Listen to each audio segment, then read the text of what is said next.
truly, now here it is. I rarely speak about my spiritual beliefs, but on a spiritual level, I truly believe that the human being is the finite expression of God. I truly believe that. I truly believe the black man is God. And but it takes things to happen, a certain mental evolution to take place inside of the human being in order to actually manifest God and make that claim. I don't think excuse my language, I don't think the average nigga should just be running around hollering, I'm God. And we was teaching this when I was incarcerated. So then you had niggas butt hanging out of the back of their pants and everything, running around talking about I'm God. And I don't think he has the right to make such a claim. God, you may be potentially God, and potential only means the possibility of power. If I asked you to get a piece of paper and something to write with, and to make a numerical list of all the things that you would be willing to die for, how long is your list? 48. Willing to die for. 48. Willing to die for. How long is your list? What is the tribal self? The 48. tribal self is what goes above the immediate acquaintance. The discussion is going to be on art and entropy. And we're going to start it off by passing the mic to Brother E and letting him give us a definition, a working definition of the word art. So, in your opinion, Brother E, as soon as you get those noodles chewed up, can you please define art for us? Is it art or entropy? Art. The first one is define art. The second one is entropy. I don't know that I have a working verbal definition of what art is. I mean, it's subjective as a word, but I can only describe the characteristics that art, in my mind, in my studies, that art is supposed to have.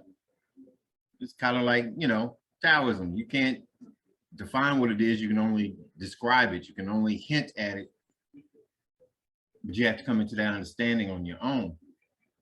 But historically, art in our cultures, pretty much all cultures outside of Western European cultures, art has essentially two components. One is what you see or what you hear, the entertainment value, the ooh, that's pretty, or oh, that sounds good value. And behind that, historically, art has not existed for the sake of existing. Art has carried with it meaning and nuance and substance. It's like something pretty grabs your attention so that same thing can come right behind it and convey a message. That's art. If you have something that's just pretty, okay, maybe you've got a design, or you got something that sounds good, something that you can dance to, or whatever. That doesn't necessarily make it art. And what's tended to happen in this society, like everything else, is lost its meaning because it's lost its purpose. Art no longer carries any significance and is treated as a very trite, unimportant thing, where art used to contribute to the creation and the interpretation of a reality. Art used to speak of a vision going forward, as well as an interpretation of what we've already been through. It's been reduced to simple design. Something looks good, that's art. Not necessarily. Doesn't mean it doesn't look good. It means it's a nice design. But without that significance, without that substance, it's just something pretty to look at. Like any woman, she can be very nice to look at and have no substance, and have no value beyond the superficial or anything else. And so my understanding and experience as an artist, as someone who studied the history of art and thought about it very at very, very long periods, those are the things that art is the surface and the substance, the pretty and the hook, what reels you in and what maintains a lesson. Best I can tell you. I wanna add a definition, and then I want to take a crack at giving my opinion of what those definitions mean. So here we go. I'm gonna give y'all this one right here. Let me give y'all this one. Art, it says the expression or application of human creative skill and imagination, typically in a visual form such as painting or sculpture, producing works to be appreciated primarily for their beauty or emotional power. So that's one of the definitions of art. Another one is the various branches of creative activity such as painting, music, literature, and dance. Now, the reason I say I want to take a crack at it, I wanted to give a technical definition of art, because I was doing it when we decided to do this this podcast on this subject. I went into, trying to research art, because I've never actually, just like many things that we think we know, we never actually look up the definitions of these terms. This little 3-letter word, I've never actually looked up the meaning of the word. And you had so many people, building on art. There was one guy, I can't remember who it was, but one that I read, it said basically, as you said when you first started, that basically in reality, art really can't be defined. It's one of those things that truly couldn't be defined. I'm gonna take a stab at defining it in my limited understanding of what art is at this point in time, because understanding, my thing is more definitions and psychology. That's really my thing. And when I think of that and apply that to art in this expression, then we tend to understand and know that human beings, we think symbolically. We don't realize it, but everything we think about, we think symbolically. Even the words that we think we're reading are nothing more than symbols of certain ideas and concepts. So we can read a word, and if we truly understand the definition of that word, then an entire concept will come to mind when reading that word. Or you can see something, that little heart symbol. When we see it, we automatically know that's a heart, even though that is not what a heart looks like. And if we were trying to define a heart based on the true shape, that's not the shape, but that has become the universal symbol for a heart. So when we see it, we automatically know, boom, heart. When we see it paired with other words like an I, that symbol, and then NY, we know that's saying I love New York. We know that's what they're saying. Anyway, I said all that to say this. I know y'all probably like, where is he going with this? And my point is, I believe that art is that expression that speaks to that part of the human brain, that symbolic aspect of the human brain. When we're looking at art from the perspective of music, from paintings, from sculptures, even buildings, I would even go so far as to look at the pyramid and see the artistic value in that.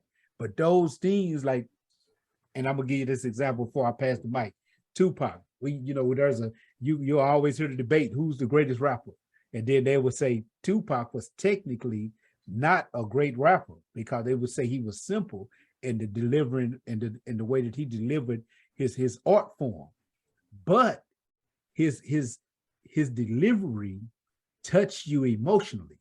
It had the ability to touch certain aspects of you and make you have an emotional response. If you came from a certain arena in life, if you came from that, you could hear it, and you would literally hear dudes saying, especially when I was growing up, man, how did he just express how I felt? He was able to take words and express it in a way that made you feel like somebody was actually inside of you, telling the world how you really feel. And to me, that's artistic. Even though he wasn't lyrically complicated, his lyrics had the ability to express to a person what they was going through, or what they was feeling themselves. And I believe that that's what art does. It's that expression that talks to that the metaphorical and that emotional part of the brain, it makes an experience more emotional for a human being, in my opinion. All right, let me give my my point on that, because I kind of coincide with that. I look at art as being embodiment of a personal expression meant to influence a market given context perspective. And in saying that, basically, to me, when I think of art, I think of a pattern. I think of the ability to recognize pattern. To me, what separates art is humanity. From that standpoint, it is humans that are able to see a pattern, and from that pattern have a stimulus appeal to that specific pattern, and then duplicating these patterns to be able to convey that same message or that same feeling or that same emotion to others. And so from that standpoint, for instance, patterns in nature naturally are just patterns in nature, but when viewed from a certain angle or viewed through a certain lens or certain contact or certain environment, then it adds to that. And then from that standpoint, we can look at it as being a specific art form. And then kind of going into the example that Sight gave about Tupac, when I think of that, what makes him a powerful artist, so to speak, and his art very, very powerful, is the expression. It's not just simply the words coined together, but it also has to do with the expression, and it also has to do with the context in which the work is created. So to me, when I think of art, I also have to think of the time that it is being expressed or exposed in. You got to think of the environments being exposed in, and then the intact culture that goes along with that. So to me, when we talk about defining art, it goes into the overall encompassing of everything that has to do with a specific craft that gives it a unique pattern or awareness that other people can also appreciate. And let me add this as well, because when I was, you know, when we growing up in this society, whenever we think about somebody being intelligent, you know, you'd automatically think of the IQ test, and you know, certain people would boast if they had higher IQs, but there are different levels of intelligence. Like when I was studying psychology, I learned that there was shape intelligence, number intelligence, word intelligence, and sound intelligence. Those was the 4 different types of intelligence. And we usually grade intelligence in this society on word intelligence, the ability to on word intelligence, the ability to basically understand what you're reading. But an artist, as far as a painter or a drawer, or even a builder from the perspective of an architect or something like that, they have what's called shape intelligence. They can, because if you think of art from that perspective, you're dealing with curves and straight lines, and they have the ability to see those curves and straight lines in a way that somebody like me can't. I can't see that. And that's why they're able to take those curves and those straight lines and bring them together to create shapes, concepts, and ideals, expression on paper, canvas, or whatever, things that I can't see. Or a musician, they hear sounds that I can't hear. Like when you was out here in Texas and we did that Deeper Than Rap video, and you was expressing and breaking down what those sounds and the production meant, you know, and it's like it turned the light on to us, because I couldn't hear all that, but you could, because you're a producer, you're a musician, you do music. So you was able to break down the story that the music was telling that I couldn't hear.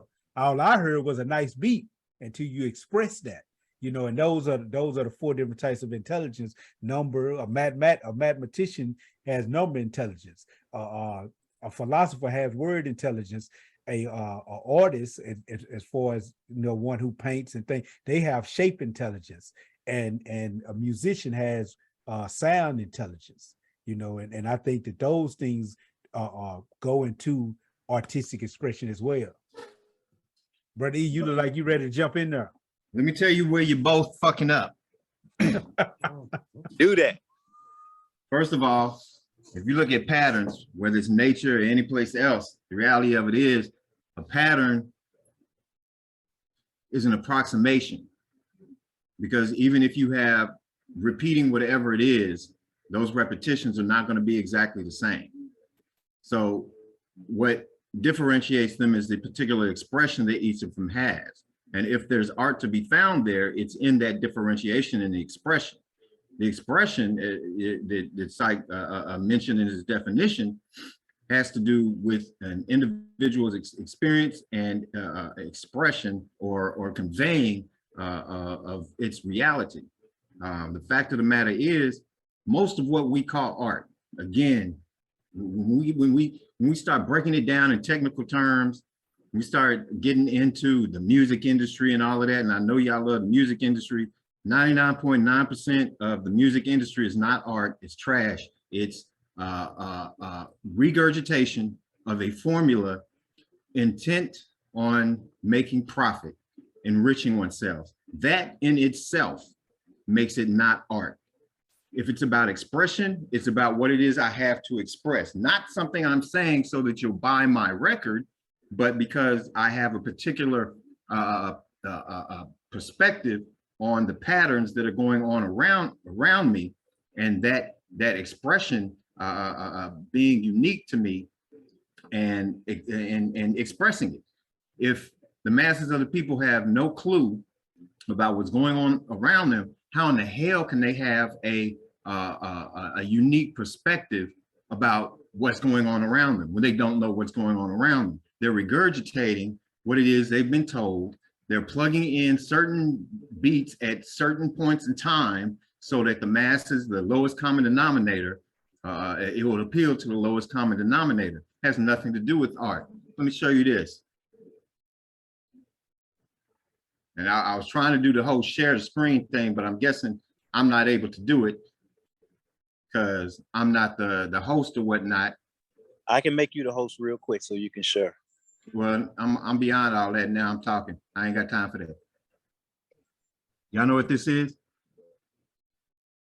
Y'all see that? What is that? It's a cracked phone, ain't it? Well, besides my damn crack, what's in the picture? There's nothing. Yeah, that ignore the crack. All the lines and shit are a crack on my phone. That's why I wanted to share my screen. Yeah. All I see is a blank screen. So that blank ass canvas is what passes as modern art today. There are hundreds of people who want to make a buck or make a name for themselves. So they decided, ooh, I'm going to do something profound and I'm going to have a blank canvas and say, this is my take on the world. Bullshit. If at any point in time, what I do gets compared, and that's what, when you name something art or whatever, when you give it a name, you're essentially comparing it to everything else that you give that same name to. And when I, as an artist, an actual artist, here's what it is I do being put in the same category compared to trash like that, it's really, it's offensive because there's no effort that's necessary anymore. Anybody with a beat machine, anybody with a paintbrush, anybody with anything can sit up and say, yo, I'm an artist. Hasn't done any work. It's like going and saying, yo, I'm a doctor. You haven't studied, been to anybody's college, hasn't studied medicine, not one day in their life, but because they want to do it, I'm gonna do it. Having an opinion. You ain't studied shit, but you want to have an opinion and think that your opinion is on the same level as everybody else. It's not. So the same goes for art. It's a design. It's a whole bunch of pretty designs out there floating, from the McDonald's logo and the Coke logo to whatever you see on TV and whatnot. That don't make it art because it looks good, because it's pretty. And the reality of it is we're in a state and time where, because everything is about appealing to the mass and that lowest common denominator, and everybody being able to do everything, it's been devalued to the point where everything that looks cute is considered art. So art has lost its meaning. It's lost its significance. And if you just look at the history of the arts in the society, the arts used to be significant. There used to be classes. There used to be a fairly respected field of study. You know, there are things like color theory, which is real. There are things like music theory, which is real. Do you really think little Flippy Wayne down the street has a profound understanding of music theory, of the power of words and da da da da da da. Fuck no. Done no study, no work, because the masses of the people, somebody saw we can make some money off of that. Yo, he's an artist. Fuck, he is. He's just not. If you take somebody, Prince, and I love using the example, Prince versus Michael Jackson. I'm talking strictly music. I'm not talking about dancing and all that, because Michael's the shit.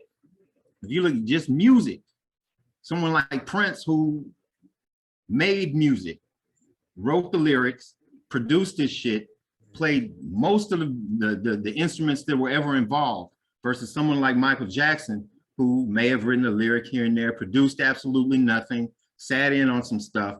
Musically, one's an artist and one is not. One is a performer. So whether it's singing and that sort of thing, or it's visual arts, we've assigned or allowed the usage of the word to become bastardized and meaningless, like everything else. There's no effort. There's no effort. That's not cool. I've worked all my life to get to my expression artistically that I do. To have somebody come along and grab not even a paintbrush, a fucking blank canvas, and say, yeah, this is art. It's just like yours. No, it's not. It's not the same thing. And so there has to be a differentiation. There has to be a difference between a performer and an artist. There has to be a differentiation between design and art, or there's nothing there. And as I said, historically, we have carried significance and meaning behind that. It's not just looking good, it's looking good to capture your attention, and then having significance and meaning behind it in order to convey something, an interpretation, a vision for the future, something. And most of the people that we hear on radio and music or whatever, or see, don't have that. They have nothing to contribute to the overall mind or the patterns. They're just being patternized. Somebody else is manipulating them. So they're not in control of anything, let alone their actual expression. And again, if we don't have any type of understanding of the world around us, how the fuck can we have an expression that offers an interpretation of that reality around us? That's all. Well, I would like to, I guess, combat your perspective of Michael Jackson and Prince as an example. Musically. Yeah, but you considered movement not an art form. No, I didn't. No, I didn't. When did I say movement is not an art form? Movement, dance, I like the twins because they interpret, when you watch them, if you go to the club, people are dancing on the beat, doing, whatever dance they do to the beat, da da da da da da. Then you have interpretive dance, which is taking the sounds, each of the sounds, not just the beat, the horn, the voice, the clicks, the ticks, and everything, and giving them a visual representation on stage. Mike would do that. That's art. But musically, he's not an artist any more than Prince is an artist when it comes to dancing. Okay, and basically from that standpoint, what you're doing is comparing two different art forms, and that's correct. Almost apples. That's like apples to oranges. No, you're not understanding what I'm saying. I'm saying if we talk just music, Prince was an artist. Michael was a performer. If we talk movement and dance, Michael was an artist. Prince was a performer. All right. I guess I needed that broken down a little bit better. I mean, art, all of these different forms of art. Yeah. I mean, they can overlap. I mean, they're not mutually exclusive. You don't have to be one and not the other. There are areas that then I'm an actual artist, and there are areas when I'm a performer. But we have to make that delineation. Otherwise, none of it's art. It's all just, everything is fucking art. Everything. There's no effort involved. You look at Smith. You look at Smith in The Matrix, when he lost his purpose, when Neo jumped into him and and he blew up and all of that. When he came back and had that conversation with Neo, he started telling Neo, you took something from me. You took my purpose. And once his purpose was taken from him, all he did was reproduce and reproduce and reproduce, because he had no purpose to define why he was doing what he was doing. And I know, Psych, you can relate to that. Absolutely. You have purpose in what it is you do with your workout, and what you do with your YouTubes and what you do with everything it is you do. That purpose disciplines what it is that you do day to day. For an artist, that discipline has to be there. That purpose has to be there in order to discipline his art. Otherwise, he just makes gobbledygook. Otherwise, you just have anybody who can afford to go and rent some studio time coming out and saying, I'm an artist. Ain't done no kind of work, ain't put in nothing. They trying to be an OG and ain't put in no kind of fucking work. They just pop up on the scene and want to be an artist. Elaborate with that on entropy. Explain that, just break it down in terms of when you talk about that as a decline in terms of what an artist is regarding how things were from that, I would guess from that standpoint, before the electronic age or the ease of access in regards to how things are now. Entropy is just an idea that basically if you have a stack of paper sitting on a desk, over a period of time, that stack of paper is going to move from an organized stack to a mess on the floor. Whether the wind blows it off, a person knocks it over, the desk over a period of time breaks down and falls over, that stack of papers over time is going to move from being a stack to being just laid out. And unless there's a consciousness that comes behind and reorganizes it and puts it back together, it will continue to stay that way. It's not going to put itself back together. In this society, we see the same thing happening. We've gone from order. We had definitions of manhood, definitions of womanhood, definitions of our roles in society and all of that, to a point where everything is disordered. There is no order because there is no definition. And so we've moved both in all areas, including art, from a level of being organized and disciplined and having purpose and having a direction, to a point where everything is disorganized. Every sheet of paper that falls on the floor wants to go its own direction. It wants, one piece wants to fall over here, one fall over there, one fall down there. And that's essentially where we're at. Everybody's going in their own direction, and art is no different. We define, art has lost its definition. And so that being the case, again, because art gives us a vision of the future, if art has lost its purpose and has become just a breeding ground for anybody and everybody that wants to say something, then we have to look at society under that same lens and see that we're moving to a state of complete and utter disorganization. And when anything becomes disorganized, it dies. That's what death is. It's when a cell becomes disorganized and the nucleus is not doing this and the whatever, I forget all the little pieces, the RNA and the DNA and all the rest of the shit are not doing what they're supposed to be doing, that cell dies. And the same is true for any organization. If an organization doesn't have its definitions and its purpose and all of that, it dies. Art's the same way. If art does not have a purpose, and art does not have a purpose anymore in this society except to look pretty, that's all art is. And that's why, going back to the original, that we define art as anything that looks pretty or sounds good. I want to say something, here you go.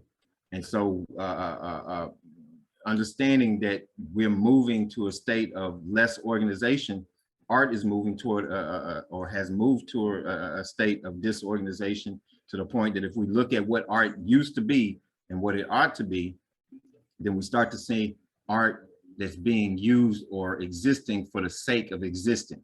It's like I'm talking just to hear myself talk. It's like a little kid, when it learns how to talk, it wants to hear itself talk all the time. Not saying shit. It just wants to hear the sound of his voice. And that's where we're at. We're at this state of, moving along these lines of entropy coming apart, to the point that everybody just wants to be heard. Everybody just wants to hear their voice. Nothing to do with art, nothing to do with visions, nothing to do with anything of any significance. It's just everybody wants to be heard and seen. And that's the role that it plays now, and it has no value anymore. So now, there you go. Okay, let me add this to the dialogue. So earlier you were talking about would you take away the definition of art from something because it's marketable, because it could be packaged and sold? does that take away its ability to be art? And the reason I asked that because 8Ball got a song, I love rap, grew up on hip hop. 8Ball has a song, and I don't see all hip hop artists as artists. You're absolutely right. But I do believe some are artists. And 8Ball has a song called "An Artist Pays the Price." And in this song, he says, matter of fact, I'm gonna read some of it. I ain't finna sing it, and I thought about playing it, but it might get us struck. But he said,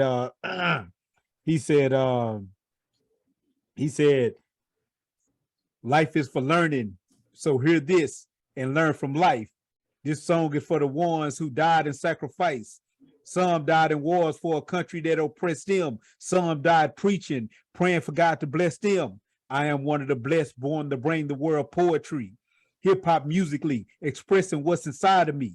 Some find me entertaining, so that makes me marketable. A potential Black millionaire, so that makes me targetable. Low life and fork-tongued devils get easy access. Flashing big faces, making empty promises. Soggy niggas sign contracts and make deals, rapping about who they kill, talking about they keeping it real. Hardcore homicidal, kingpins of the century.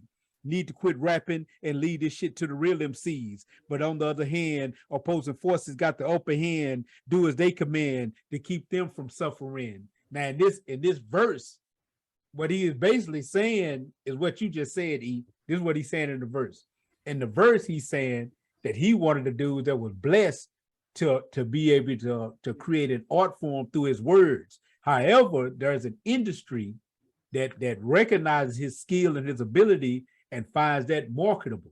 And then they took it and marketed his craft, his art form. And then you have a group of what he calls soggy niggas that run into the game to sign these contracts to get this money. And then they get on records and rap about who they killed, talking about they keeping it real. And and then he gives a I ain't gonna say a caveat. He gives a, what's the word I'm looking for? Not a warning. He gives a chastisement. He chastises them. He said hardcore homicidal kingpins of the century need to quit rapping and leave this shit to the real MCs. Basically, kind of like you was expressing about the people that just throw a blank canvas on there and say, this is my art. And you say, this is an insult to what you've been doing for years. And that's what he's saying. He calling them out. These hardcore homicidal kingpins of the century, these dudes rapping about being all these kingpins. He said they need to quit rapping and leave it to the real MCs. Would you say that his expression is not art? Because in the song, he is defending the right of the artist to express himself. And the name of the song is that the artist pays the price. At the end of all of this, he's saying that the artist is the one that ends up suffering, because those who don't know how to really, those performers who doesn't really have a true expression to give the world, have basically tainted his craft. That's what he's saying in the song. I think I think that a lot of folks earlier on, not by any means anybody named Migos or Little or any of that shit, but certainly somebody going back may well have been artistic at one point and become a performer. Because again, once you add in the element of capitalism, of capitalizing on whatever it is, you're taking away from the artist's expression, because it's no longer about the artist being true. You can't make big money and be honest in this society. They don't go together. It just doesn't work like that. So at some point, an artist somebody may be an artist, and at some point they say, I want to make money on this. I want to get bigger and bigger.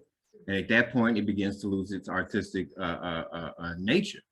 I think that even performers can have artistic moments. It's not one or the other necessarily, as a package. But certainly if you look at a body of work, because I remember 8Ball and MJG back in the day, but I also remember that their music got to be very cookie cutter and sounded like everybody else. So if nothing else, at that point, it's like, okay, you just another nigga out there talking. You just, what are you adding? What are you pulling out that's different, that's unique to your expression? Your expression, no matter how much we agree on a subject, my expression is going to be different from both of y'all. We can agree completely, but my particular perspective on it is different. So if he's rapping about the same thing that's out there and he's adding nothing in terms of perspective or you know, adding some type of nuance, something to it, then he's just talking. There's no artistic art. Again, art is tied to the artist, just like a woman gives birth. But similarly, please don't cancel me because I likened a man to something a man does to a woman and all that bullshit. But for a man, producing something in that way is as close as we'll ever get to having a child. So just as a woman looks at that child as her, an expression of her, an extension of her, a unique expression of her, something that only she could give to the world. That song that you read off, I could have wrote that. Somebody else could have produced that. There's nothing unique about it. It's the same shit that somebody else has already said, really. Yeah, his words were a bit different cadence, different beat, whatever. But what was really unique about that expression? If this is a person who has a brain and is looking at the world, and we all want to be unique, what was unique about what it is he said or how he said it? Sounded good, sounded nice, but that doesn't make it art. And that's that difficulty, because it's difficult, it's hard. It's hard, it takes hard work to do this shit. People don't get that. And that hard work, like anything else, what is it? Anything worth having is worth going through the trouble of getting, but we just get it easy peasy now. It's lost its value. So that hard work that it takes to really become an artist, to really understand the power of the word, of the picture, of the dance, of whatever it is. Well, I mentioned the twins earlier. There's some twins, I don't know if y'all know them. Try to look them up, they're dope. They're in their, I guess, early 20s, maybe mid 20s, whatever, but they studied dance. Like their whole family was involved in dance. So they studied dance from the time they came out of the womb. And you can see elements of ballet and modern dance and so-called hip hop dance and all of these other things that they've taken and woven in together to create this interpretation of the music that's being played.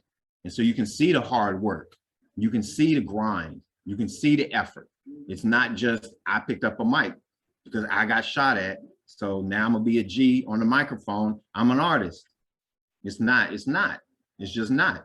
And without that effort, without that purpose, again, if you have a purpose, you're gonna put in that effort, you're gonna learn, you're gonna study, you're gonna discipline, you're gonna make yourself about that shit, and you're gonna come out on the other end as an artist.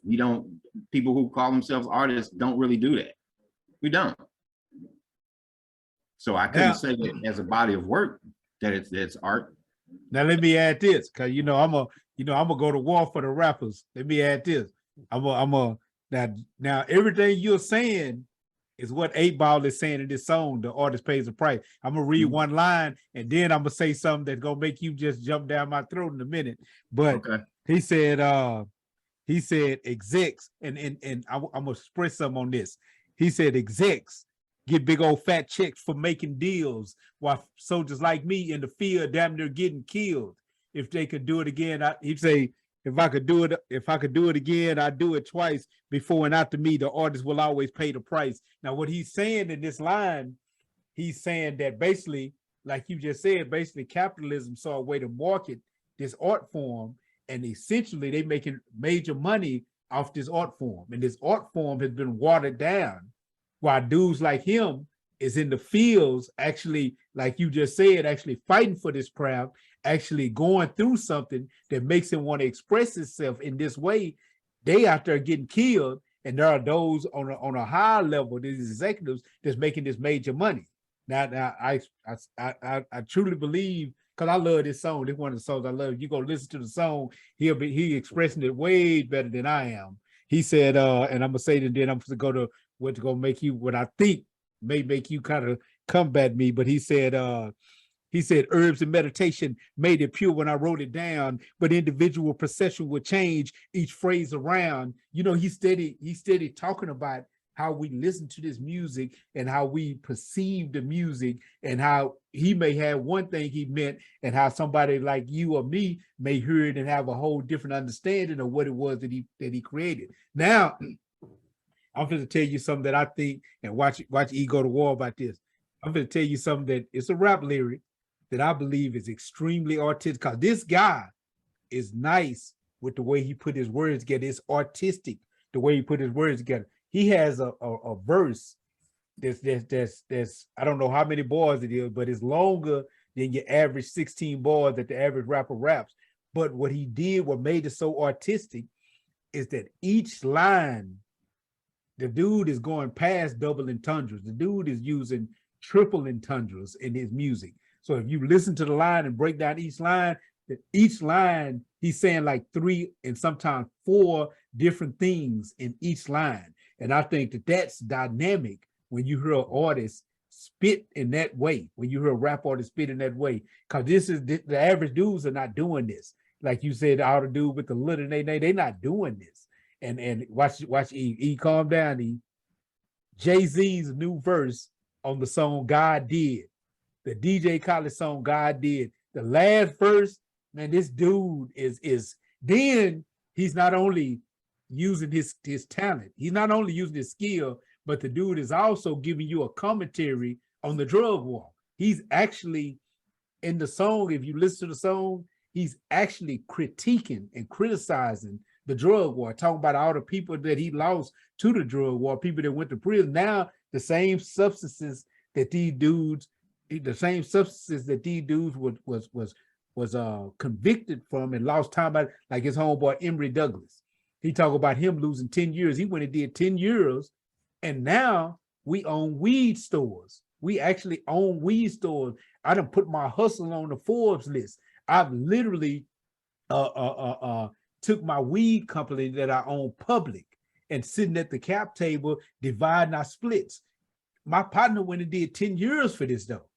And it's like, how can I, and the way he expressed it, like I say, he's saying it in a way that if you don't sit down and actually do the mental math on it, you don't realize what he's saying, because it all sounds fly, braggadocious, Jay-Z, until you actually sit down and break those verses down. And I think you probably haven't listened to it, because I know you're not into that.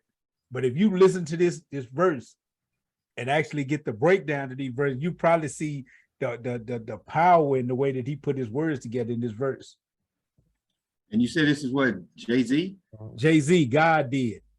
Oh, so just to be clear, Jay-Z, they used to own Tidal, the black-owned streaming company that he got a bunch of black folk to invest in and to sign up for and to get down with, until he saw a money-making opportunity and sold out everybody and sold that shit to Sprint and made a nice bundle of change for himself, put it in his pocket and kept moving. That Jay-Z?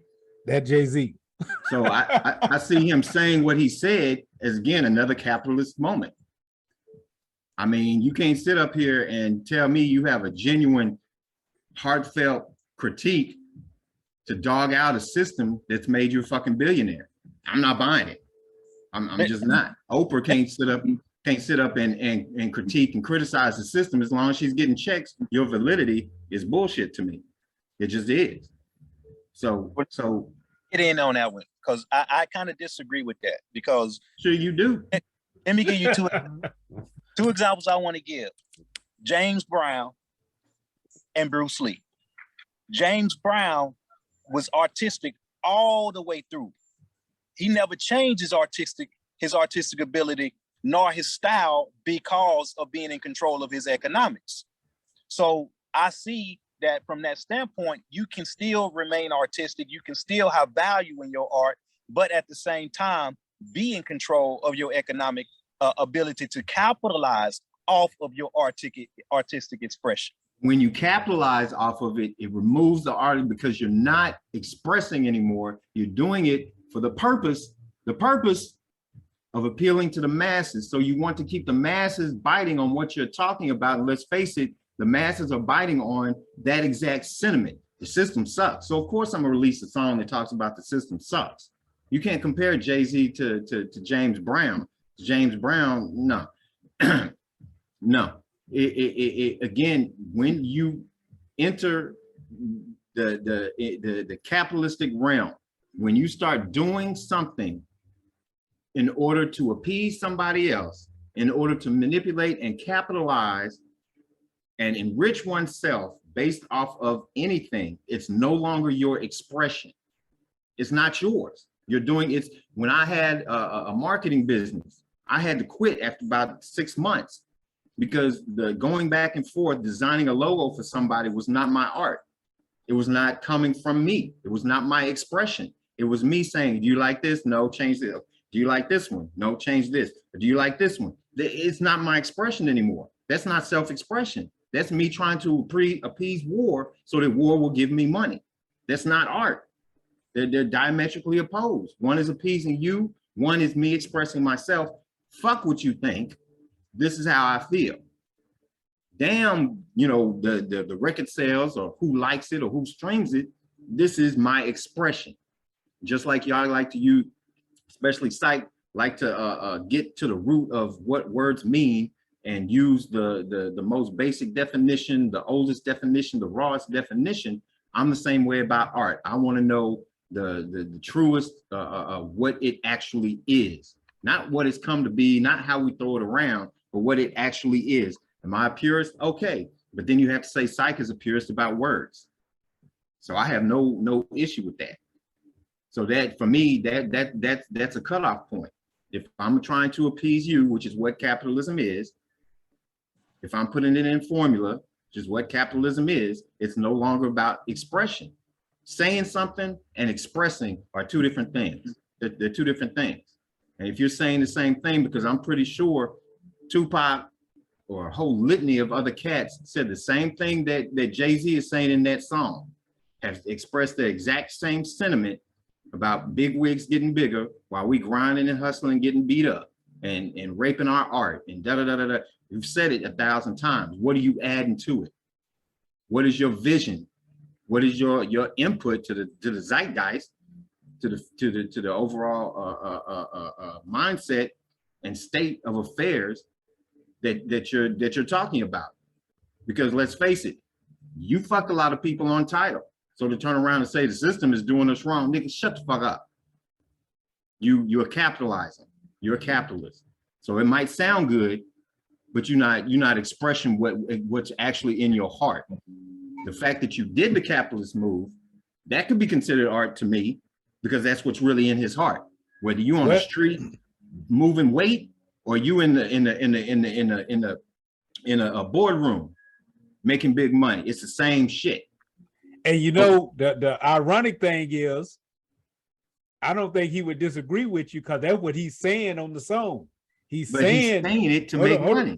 Hold on, hear me out. He's saying that it is the same thing, and that he's made that transition from one form over to another. And he's recently said, because you had people that say that he's a capitalist, and he's essentially said that he's not gonna, this is what he said, basically. And I can't remember it verbatim, but this is the crux of what he's saying.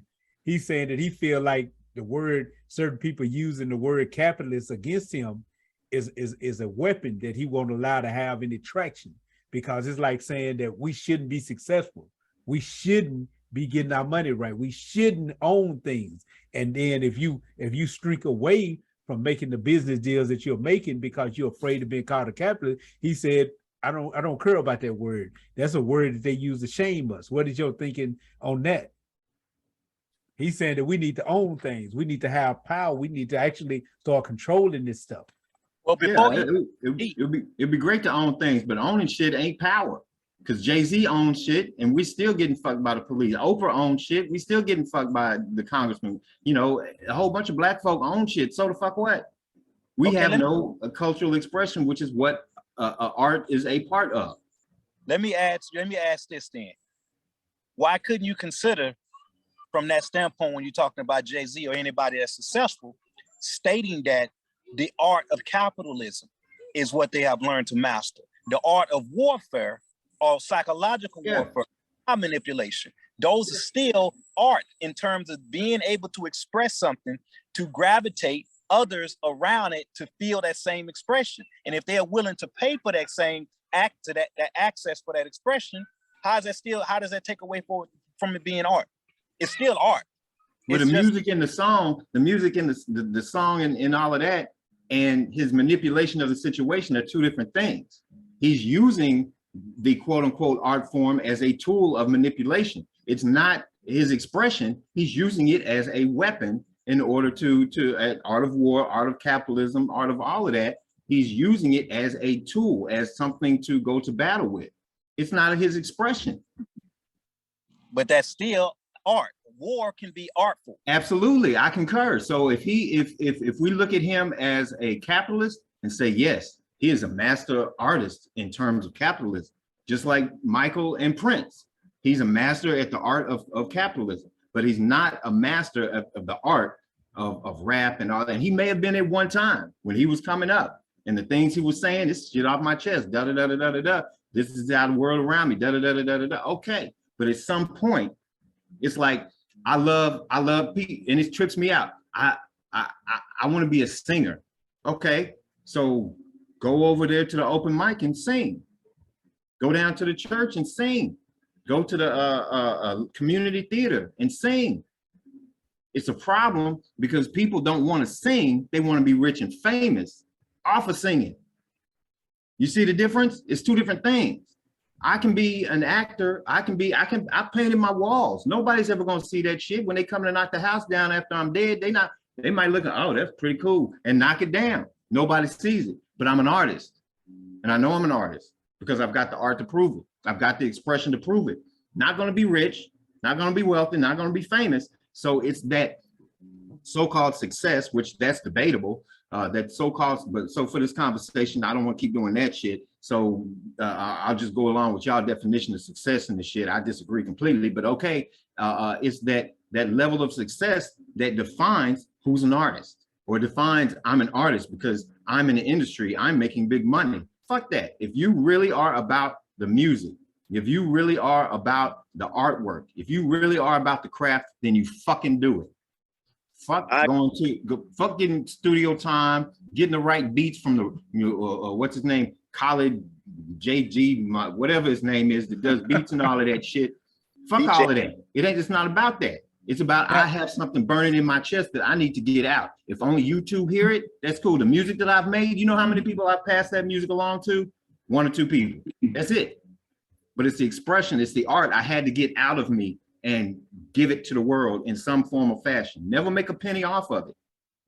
So there's no need to be quote unquote, to be successful with art, because art is not about succeeding. It is not about appeasing the masses or making a dollar. Art is about expression. And if I have to express, then that's what the art is. Well, that term, wait a minute, real quick, that term is called starving artists. No, it's artists. They like to say starving artists to try to denigrate and put it down. Because I'm gonna tell you now, I'm not starving. I lost a little weight because of the construction work I've been doing all summer long, but I'm not starving, bro. I trust and believe I got plenty of food in there. So, now, but go ahead. That is just a term, but I don't think being financially successful takes away of it being real art, because most rappers, started out in ciphers, freestyling in circles, or they'd be stuffed in 6 people be stuffed in a car with all the windows up, smoking weed and just flowing for the love of the craft. And then when you find that your craft is marketable and that you can actually make a living off your craft, isn't that the greatest thing in the world? When you learn that what you love to do, what you enjoy doing, you can actually make a living off of. I'm gonna give you a quick example. Hold on. And Jay-Z, for example. Jay-Z was a drug that he was selling dope. Rappers at that time didn't have that level of money. Jay-Z, the story goes that Jay-Z and his crew already had more money, more cars. They had more than the rappers. And at that time, because you know, now rap, you can be a rapper and make $1 million now. Yeah. But back then, that's why a lot of the founding fathers of hip hop, that's why a lot of them are broke now, because in that time, in that day and age, it wasn't paying like it is now. But so he had friends that were like, why do you want to be like them dudes? We already got more than them dudes. We got better cars than them dudes. We got more jewelry, more money. We got way more than them dudes. They were taking bricks, you know, to Virginia and stuff like this. So they was having the money. But he was one of the dudes that loved flowing. He loved doing it. Him, Busta Rhymes, Biggie, they all went to high school together and was sending the circles and freestyle and flow and rap for the love of the craft. And I understand that because I've never made a quarter off rap, and we all used to do that. We loved, and to be honest, I wanted to make a living off of it because it was something I loved to do. And to me, that was like being in heaven. If I could make my living out of what I like to do, it's no longer work. You know, I don't have to go out and sweat and labor. I could actually use my expression to make my living. That would be a beautiful thing. So does it take away from it being art because it's marketable? Because it can, now I can understand from the perspective of maybe well, every artistic expression, actually, I can understand, but especially rap. Let me focus on rap. How rappers lose sight of what it is that of their true expression by following the formats that the record label puts down for them. They lose their ability to creatively express because they have to follow what's trending right now. And then people are getting like Eminem. I'm gonna use Eminem. The white rapper. Now, if you look at Eminem's album, his first album, and he ended up doing it, but his first album had I think it was called Slim Shady. The main song that came out, his radio cut was Slim Shady. So then he dropped the second album, the Marshall Mathers LP. He dropped that album. That album did not have a Slim Shady cut. You know, Slim Shady is his alter ego. It didn't have that cut. The album was finished, and the record label was steady pushing. Man, we need another Slim Shady. We need you clowning and doing the fool. That's what sold out them album. We need that. And you know, he was like, man, my album is done. You know, I gave you my album from my heart. I don't have, you know, another song. That's it. And they like, man, we ain't gonna be able to drop the album unless you give us another Slim Shady cut. So he got pissed off, and he went back in the studio. Okay, they want Slim Shady. He did the I Am. I know you remember that song. I am whatever I say I am. And he dissed his record label. He said that he literally thought he was gonna be dropped from the label because he literally went in the studio and did basically a diss album affirming who he is and dissing his label. He dissed them dudes in the song. He come back, he play him the cut, like, okay, I got your Slim Shady song. And he play I Am, thinking that he's spitting in their face and they were gonna get pissed off. So he play it. And you know, the execs, they look at it, they say, man, that was a nice jam. Put that on the album too, but go get us a Slim Shady album. You know, and then he was like, man, these people crazy. These people out of their damn mind. So then he went back and did I can't remember the Slim Shady cut on the Marshall Mathers LP. Do any of y'all remember it? Because it had one. I just can't remember the name of it. It was Slim Shady. I'm the Slim Shady, real Slim Shady, please stand up. That was on the first one. I can't remember the name of it. But he finally went and gave them their Slim Shady album song that they wanted. They dropped it, boom, millions and millions and millions of platinum or whatever. But the point I'm getting at is, does it take away from the artist's ability to express himself and him being a true artist, if just because his art is marketable, does that really take away from it? And that's what Walt was meaning when he said starving artists, because are we defining true art by the unwillingness to get paid for it? Are we defining true art by the ability to get paid for it?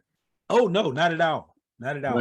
But it absolutely does take away. That's an easy question. It does take away from the artistic expression, and that was my response to War. When you're doing something in order to appease somebody else, it's not your expression anymore. If I make a song to make Psych happy, that's not me saying what I got to say. That's me trying to make Psych happy. That's not my artistic expression. There may be elements of what I have to say in there, but as a whole, it's not an expression of what it is in my head or how I feel or the way I see my perspective on the world. It's an attempt to please somebody else, and art doesn't do that.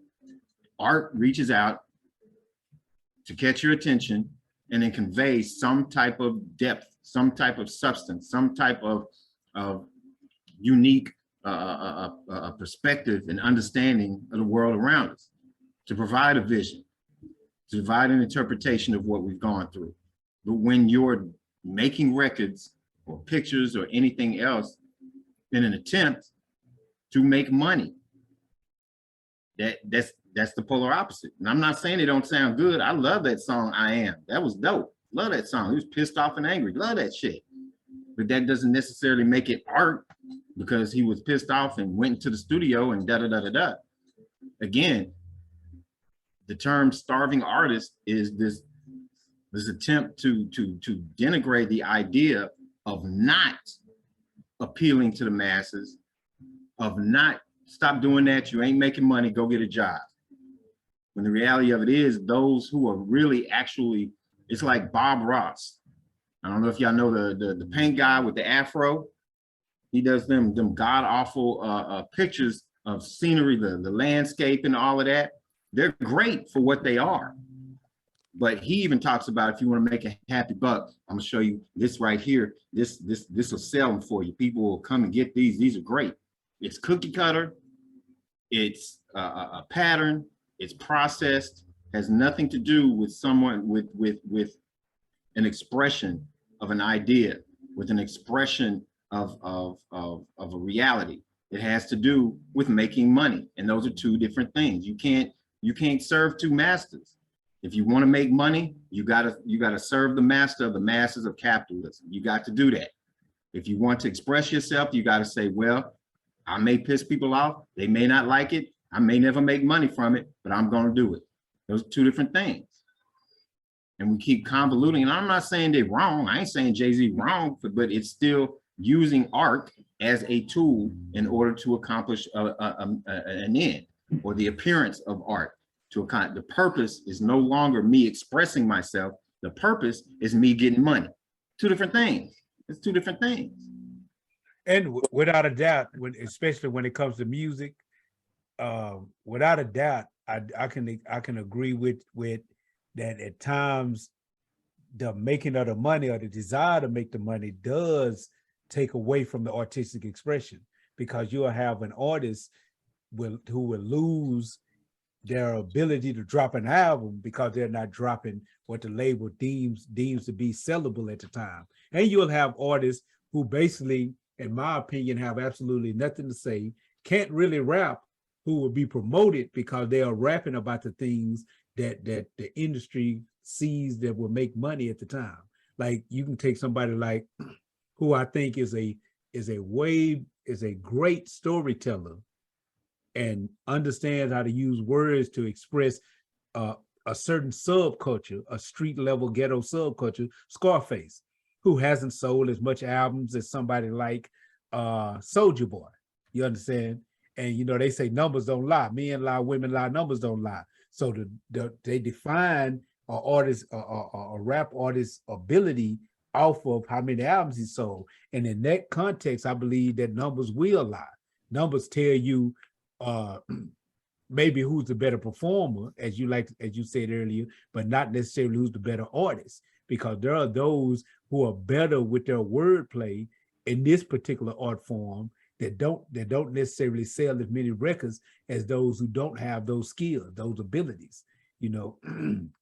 So I think I can see where you're going with the money aspect, but I think that it's a coup when you can use your artistic expression to make your finances. And I think, and I'm gonna throw this in there for y'all, Brother War and Brother E, I think that it's not an accident that those who seek to control the masses of the people, those who can seek to control the society, also want to control the economics and the art of that society, the media. By controlling media, you control basically artistic expression, because art has the ability. We go back to Chuck D. We go back to even artists who use their paintings to tell a story. We go back to people like Razcast here. We don't even have to go that far back with brothers like him, Razcast or Dead Prez, who are using their art form to tell a story or to try to awaken people up. You know, you'll never have the money machine in the music industry totally behind these brothers the way that they would get behind a cookie cutter pop artist. You'll never have that, because you don't want that what these brothers are saying to actually infect the mass of the people. So if you control media and you control economics, you control the financial institution, the banks, the credit worthiness. If you control those two things, you could essentially control the entire society. You control what's going on in society. Absolutely. And I mean, you said it exactly. Yes, when you Razcast, dope, love that dude's first few offerings. But he even said himself at some point, you know, if he gets offered a record deal, basically, do you want to sell out, make big money, and not talk about shit you've been talking about? He said, yeah, I'm gonna do it. Yeah. And that's all I'm saying is just what you said. When money comes into play and economics comes into play, that's how they manipulate it. They get you to get off of your game, what you actually, your actual expression, and say what they want you to say so that they can make money. Maybe you got a nice face or a chick and she fine or whatever. She's singing about revolution at one point. But in order to make money, to appeal to the masses, you got to sing, you got to monkey, you got to do the things we want you to do. Okay, what she has to offer now is not art. What she has to offer now is this manufactured, you know, this dissonance that, to manipulate the masses of the people. So they can't coexist. I can't express myself, my true self, and appease everybody else. It's just not going to happen. You know that, and I think about that when you said that about Razcast. When I was incarcerated, you know, we read a lot of the XXLs, things like that. And I remember an interview that I read with Dead Prez, and they asked him, because Rockefeller, you know, when Rockefeller was at the height of the rap game, Dame Dash, Jay-Z, all them was still together. Well, they tried to sign Dead Prez, and Dead Prez refused. They didn't want to sign. Exactly. And you know, everybody looked at it like, that's insane. Why wouldn't you? I mean, that would change your life. And they asked the brothers, M1 and Stickman, why didn't they sign with Rockefeller? And they said, man, we don't just rap about being revolutionaries. We are really revolutionaries. We are really about that. So we don't see that our brand of music could actually flourish in, at that particular record label because of what that record label traditionally puts out. We're really revolutionary. We want to be able to control what we're putting out. So no, we can't sign with Rockefeller. That would change our financial condition, but it wouldn't put us in a position to be able to put out the music we want to put out. And I think, and in fact, I know Jay-Z was a big fan of these dudes. That's why he tried to get them. And even though why they didn't come sign, he did do a song with them on that I think it was the Turn Off the Radio mixtape. I think that was the song, the album, because he really liked them dudes, and he really liked what they was about, and he really liked what they expressed. And even he himself said this, or let me say this, and this is probably gonna give you a little bit more ammunition of what you were gonna say, because he loved that conscious music. And he himself said, you know, truth be told, if lyrics sold, lyrically, I beat Talib Kweli. Yeah. He said, but I went 4 times. I can't remember how the line go, but he say, lyrically, I beat Talib Kweli, or you would liken me to Common Sense. But when I went 4 times platinum, and when your dollars make that much sense, I ain't been rhyming common sense, you know. And he's saying that if that type of music would actually sell, he would love to be doing that. That's what he would like to rap about, but it's not what's selling. Yeah, and I mean, and that's exactly the point.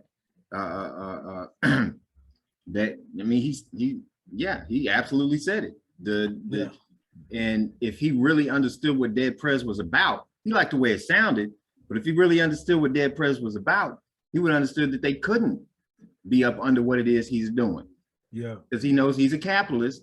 And if he's really listening to what they're saying, these dudes ain't talking about coming up. These dudes ain't talking about, making bread.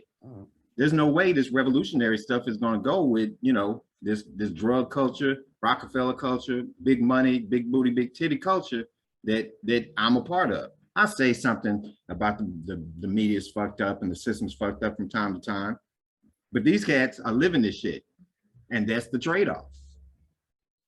I have the store online, but I put my art up there and it stays my art. I'm not making something to try to get somebody to buy the shit. It's one thing to make your shit and say, here, you like this? If you like it, give me a couple of bucks. That's one thing. It's another thing to say, oh, this is what's in style. Let me replicate that and make something that looks kind of like that, but it's a little bit different so that I can sell something off of it. That's two different things. So yeah, I mean, if he really understood, and I'm glad they did that.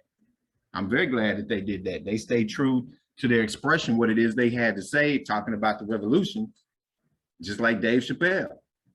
His art, the comedy and whatnot, he walked away from $50 million because it was no longer his art. He was being a buffoon, and he knew that. He knew that he was being pimped by the system. So he said, fuck you, I'm walking away. And now he's back in it, and he's still the dopest of all times, but there's still that he's performing to a very large degree in addressing things the way that he addresses things. And I'm not knocking him for it. Like I said, I still love what the dude does, but you've pretty much proven my point. If you're gonna make the money, you're on one path. If you're gonna speak the truth, you're on another path. We can't say everything we want to on YouTube for fear of getting demonetized. That takes our voice out, or at the very least tamps it down and puts it under the control of somebody else. Because I know I would say a lot more. If there was no chance of us being taken off or demonetized or some shit, I have a whole lot more shit to say that doesn't get said. So it takes away part of the value, part of the expression. And when you take away that expression, an artist has nothing. That's all. The most important thing to any artist is their expression. Because you get that burning in your head, in your chest, and you've got to say or do or perform and act out whatever it is that's burning through you. You have to do it. You have to do it. I know, especially Psych, I know you felt that shit. You had some shit. I gotta write this shit down. This shit's in my head. Let me get this shit, get it out of me. The point is to get it out of me, like a woman giving birth. When it's time for that woman to give birth, it ain't no holding back. It ain't no change. You got to give it. You got to let that baby come out. And so too for an artist, when it gets to that point, you have to get it out, regardless of the money that you're making. Fuck the money. I have to get this out of my head. It's driving me crazy. So yeah, I appreciate you proving my point. Thank you. Couldn't have said it better. Well, Jay-Z proved your point. I had some off his ass. You just co-signed on it accidentally. You just said something, and I'm not too far, but I want to ask this. What do y'all think about, because you just said it, about this cancel culture thing that they got going on, where you essentially don't have the right of free speech. If you say something against a particular group or a particular group finds offensive, they will go at your head and want you canceled off all platforms, social media, all these platforms. And like you just said, since we don't own or control them, then we have to put ourselves in check to make sure that we don't offend the wrong people, or we will get canceled. What are y'all thoughts on that, on this cancel culture? And what I mean by thoughts on it, is it right? Should a person be able to express and say what they want to say, or feel the need to say without the fear of being canceled by, or is that particular, are these groups bullying people by forcing these institutions like YouTube, Facebook, and all that to cancel people? Louis Farrakhan was canceled off all social media platforms. Or you had this new dude, what's his name? What's that dude name? Ex-kickboxer, Andrew Tate. I don't know if you heard of this guy. He was like, in the last few months, He was like the biggest thing all across social media, and they just canceled the dude. They canceled him off everything. Dude can't even. They canceled this dude off of. They canceled this dude. This dude can't get an Uber. They canceled this dude all the way across the board. The banks, everything. They canceled this dude all across the board. They said they went at this dude and said he was the most dangerous person to the youth in this modern day society because of the things that he was saying on YouTube and social media platform, Instagram, everything. He canceled all the way across the board. Y'all ain't heard of this guy, Andrew Tate? No, back and check it out now. See what I can find that ain't canceled. But let me get my input on that. The thing about it is, I believe everybody should recognize that you have the ability to be expressive.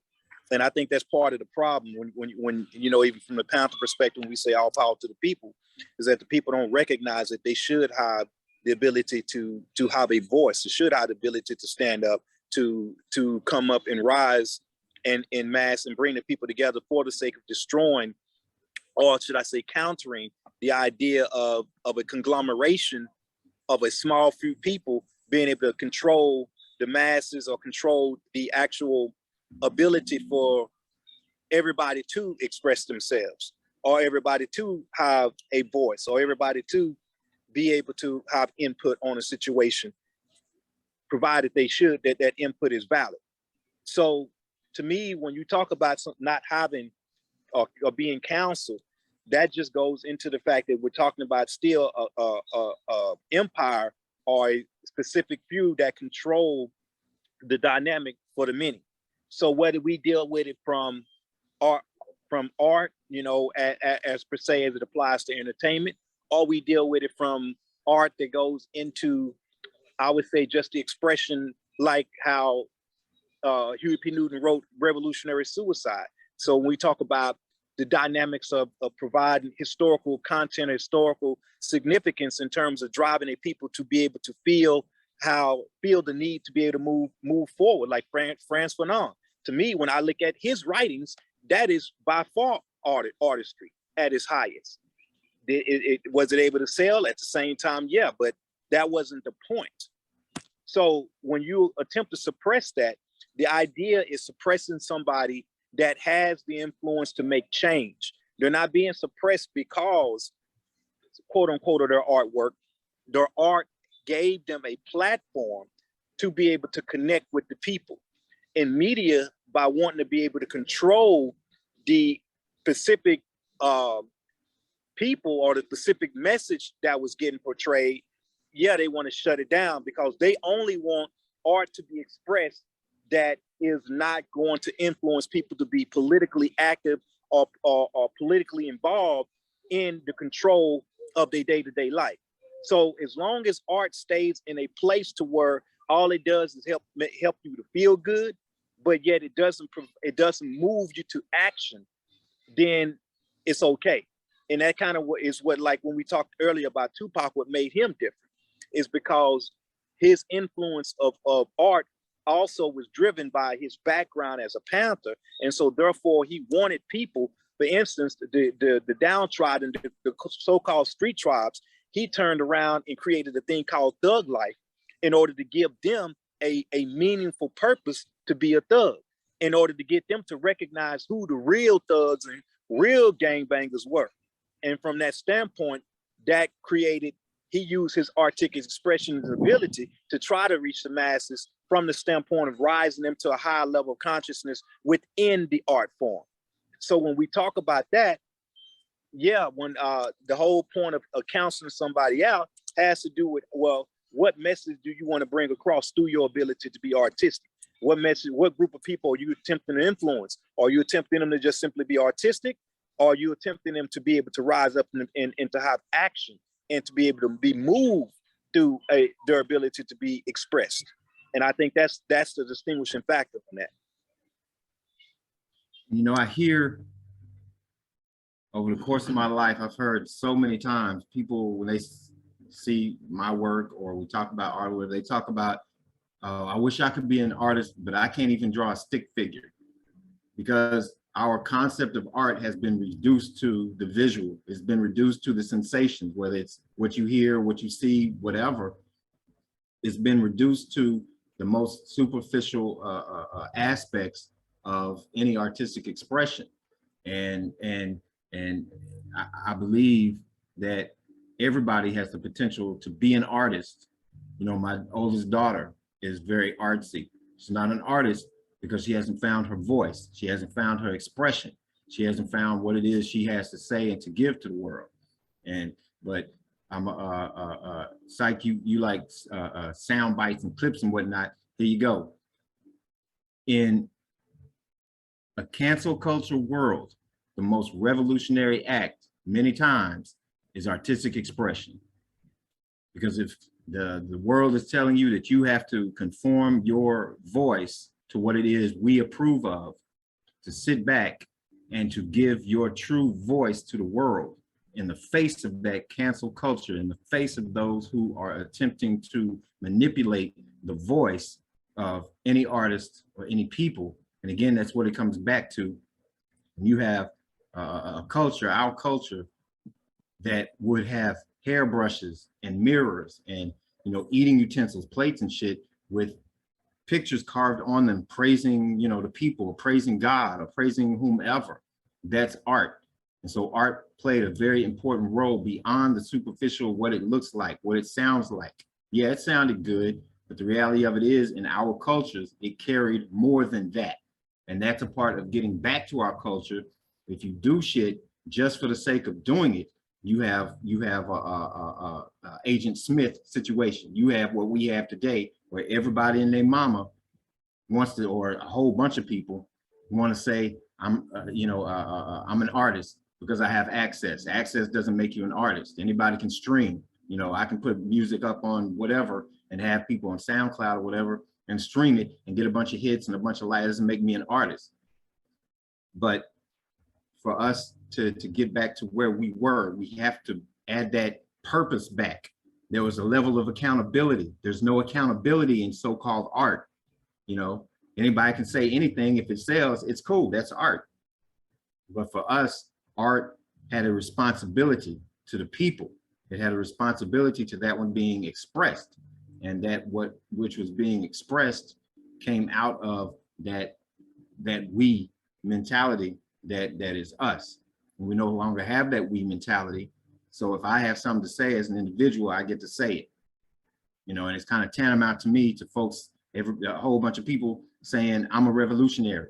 Ain't put in a dime's worth of work, ain't studied shit, ain't did nothing, but you're a revolutionary. So you're basically putting yourself on par with Malcolm X, but you've done nothing in terms of studying what it is you're claiming to have.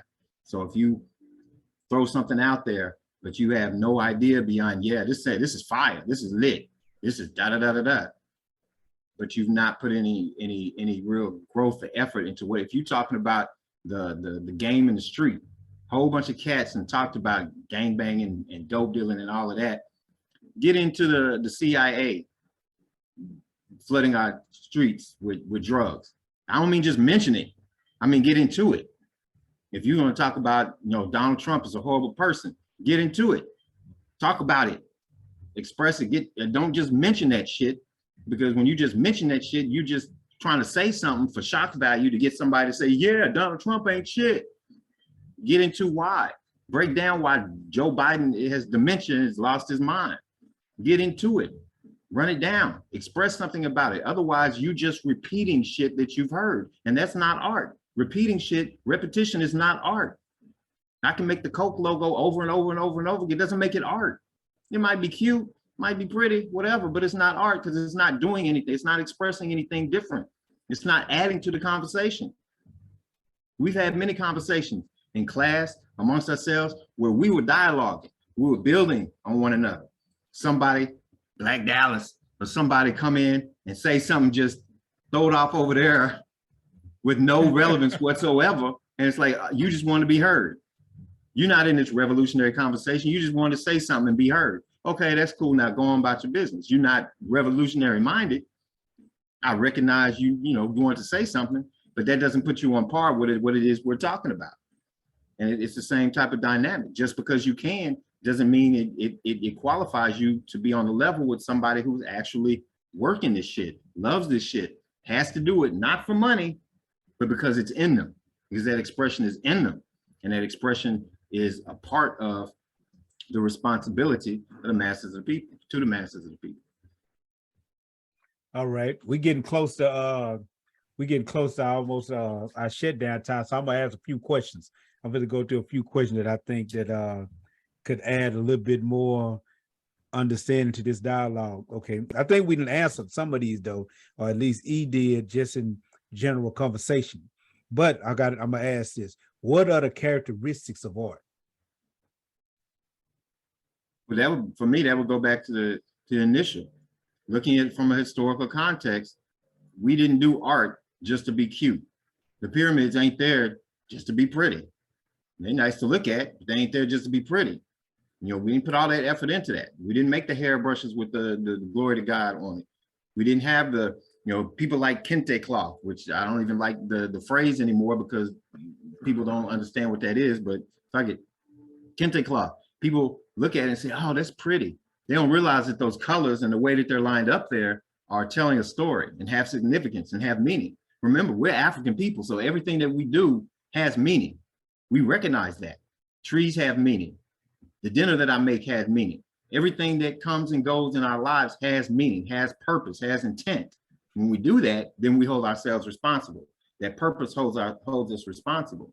And so that's a big part of art. When you take that purpose, when you take that intent, when you take that self or that communal self accountability away, then you open the floodgates for Agent Smith, and you get what you got today. Everybody and their mama convoluting the idea, the whole concept of what art is and what art ain't. So then the record labels get to sit up and say, yo, this is an artist right here. They get to sit up and say, yeah, this is hip hop music. There's no such thing as hip hop music. The music of hip hop is typically referred to as rap, but they get convoluted because they've taken over the verbiage, the words that are used in context and reference to those and referring to those things. And art is one of them. Art gets thrown around just like hip hop, just like rap. You know, and this ain't even got nothing to do with the conversation, but I guess it do. I never really paid attention to what Agent Smith had became once Neo took his purpose away. Once he took his purpose away, all he wanted to do was replicate.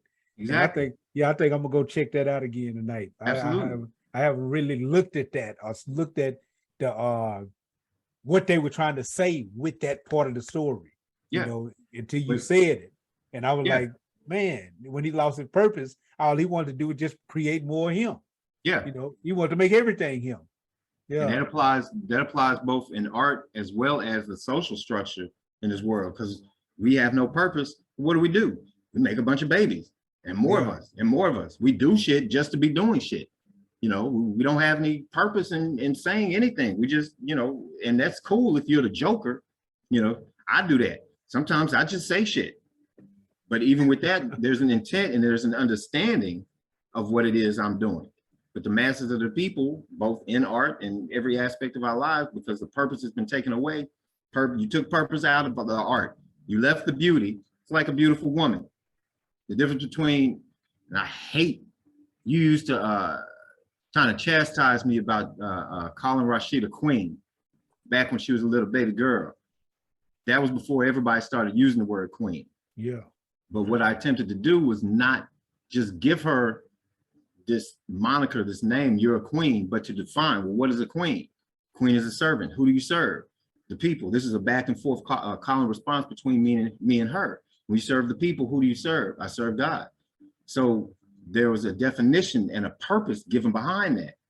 And the difference between a so-called queen, I guess in today's society, a queen and a sister that calls herself a queen, is that both of them may be beautiful, may be gorgeous, absolutely drop dead. I mean, the sister from Panther, long ago, I forget how to say her name because I can't see it. You know what I'm talking about. Yeah. Panther's love interest in the movie.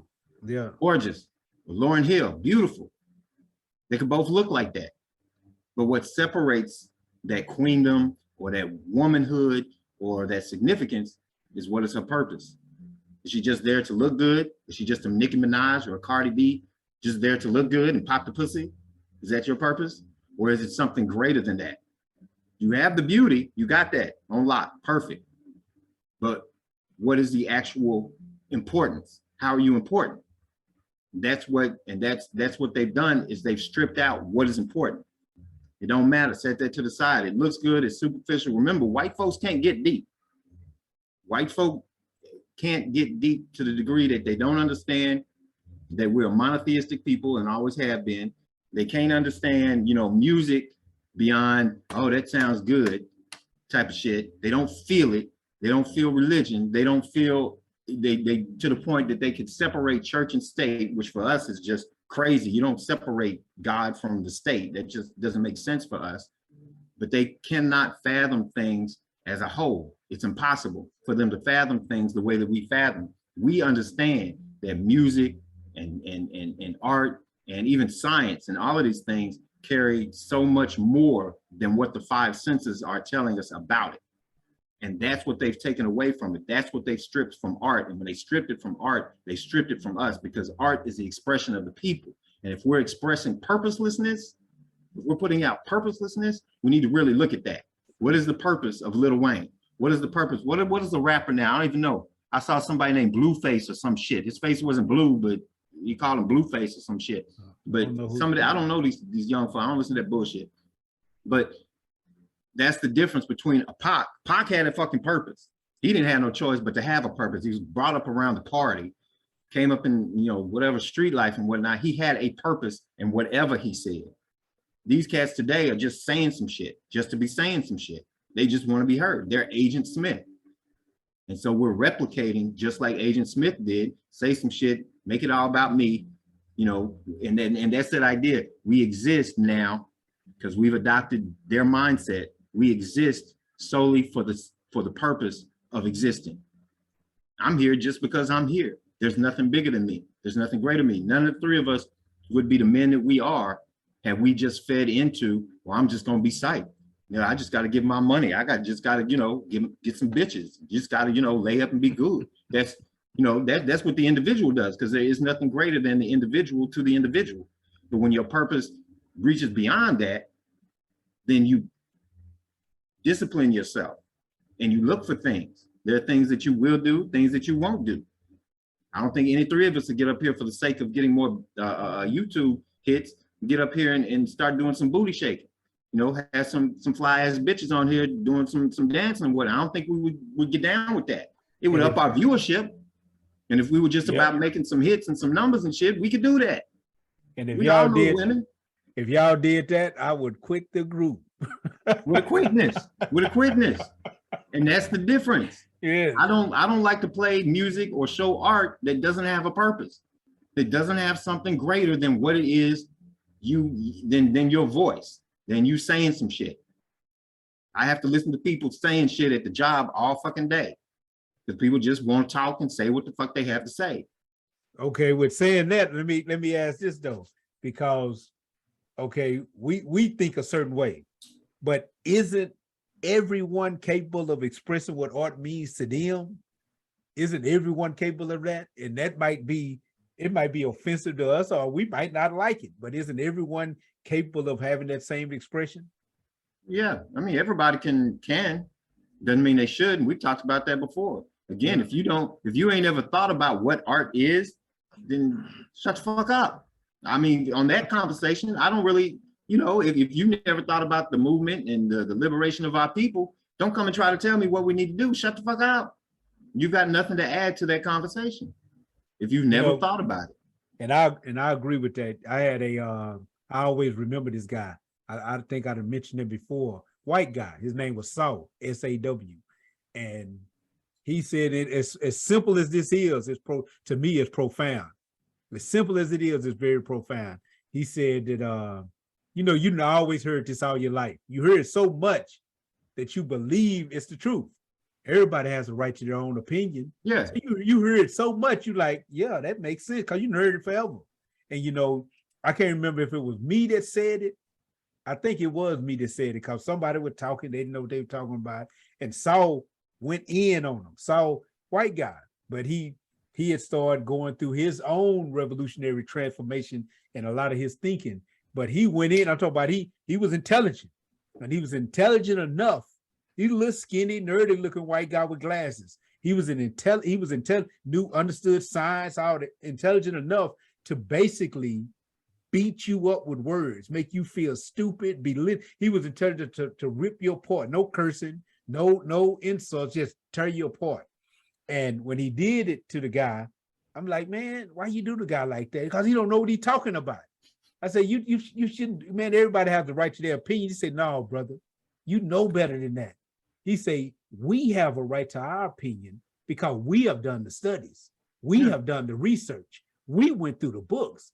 Our opinion is educated. So we have a right to give our opinion. He didn't.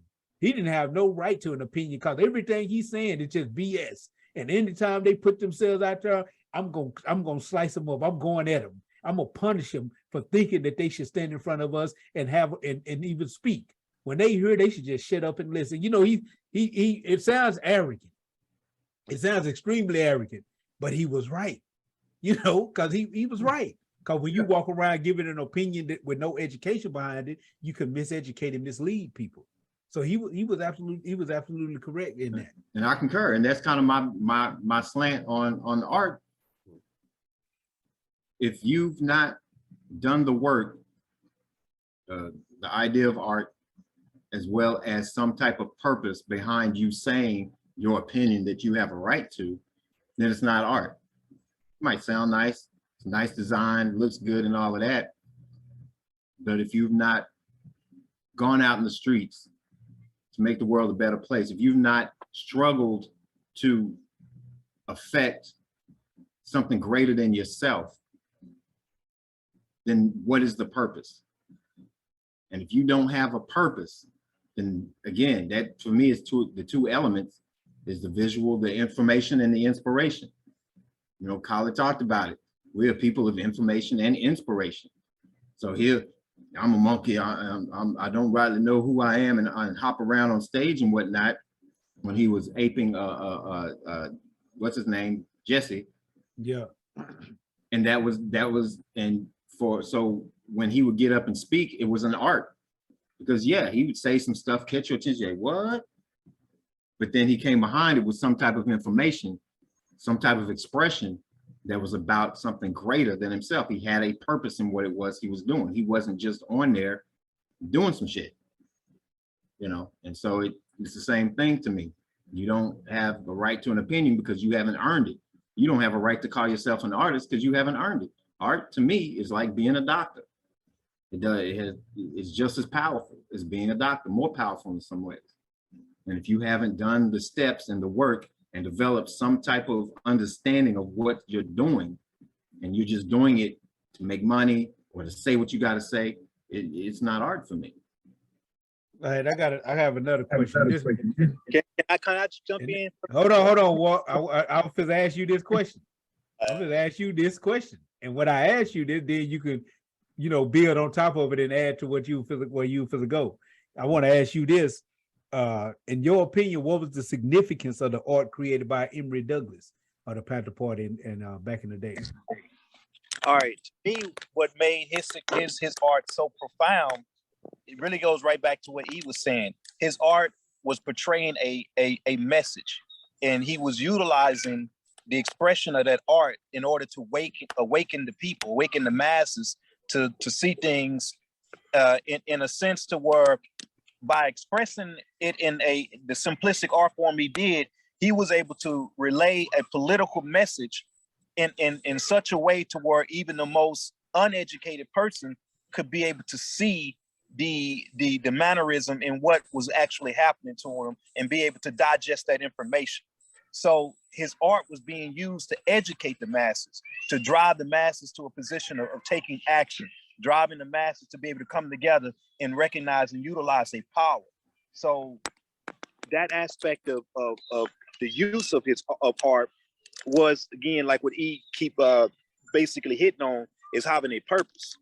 Now, one thing I do want to say on that same note, going back to the example he had about college, a lot of times what happens with people operating from an individual perspective like that, and I think that goes back to the unfortunate aspect to where having access to the tools of creative expression cause people to feel like they are on par with those folks that have lived their life through creative expression.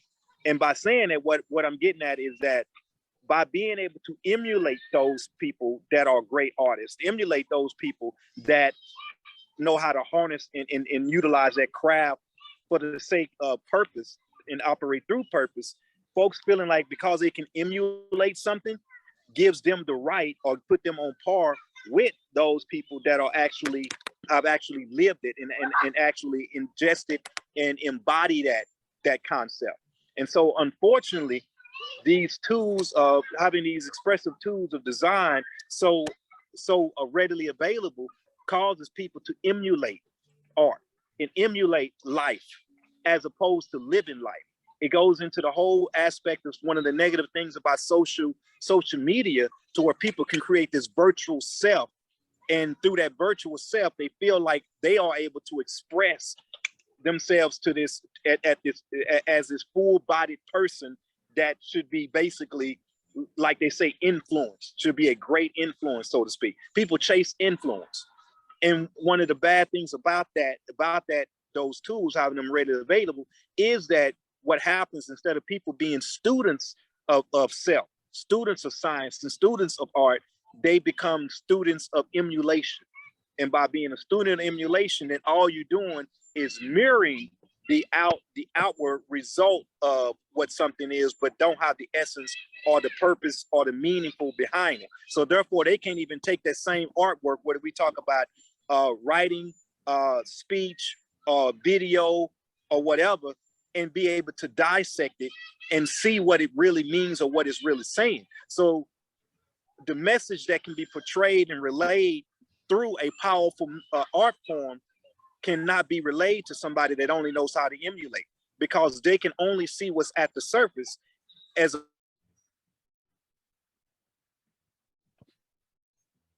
Water started breaking up. Did he start walking around? He might have lost. Probably. Yeah. no, I didn't walk around with that. You back? Well, I don't know where y'all last heard me, but basically what I was saying is, because of emulating, people lose the ability to be able to recognize the message that's being portrayed and relayed in art. So from that standpoint, if a person is only emulating art or emulating somebody that is able to be artistic, then they're not able to embody what message is really being portrayed. And so therefore there is no purpose in emulating other than to look like, which is basically being a copy, which even goes back into the whole thing about replicating, like he was saying about Agent Smith. At that point, all they was replicate, but they're not able to digest the message that is being put out. And so Emory Douglas was able to bring forth and actually awaken the masses of people based upon being able to use simplistic art form to galvanize the people to be able to be more politicized. Whereas someone that's emulating art is not able to do that. They're not able to get that message across. They have no idea what they're doing. They're not able to read into the message of true artists. That's it. Just because you know how to reflect the light, or just because you're shining bright, doesn't make you a sun. It just means that you're able to reflect the light of the sun. I'm sorry, Sai, I'm getting almost a little metaphysically there. I don't mean to, if you need to tap out, step away for a moment, it's okay. But it's some of the same type of shit. We're mistaking the reflection of the light for the light. These cats are like you said, emulating and pretending to be, so that they can fulfill a formula and get this money, this fame, and all of that. But just because you're shining out there does not mean you're sun. There's a vast difference between what the sun does and what the moon does, what the reflection does. And we don't have anything even close to that understanding. We're caught up in the emulation. What you used to tell me, Psych, show a monkey something shiny to dance for you.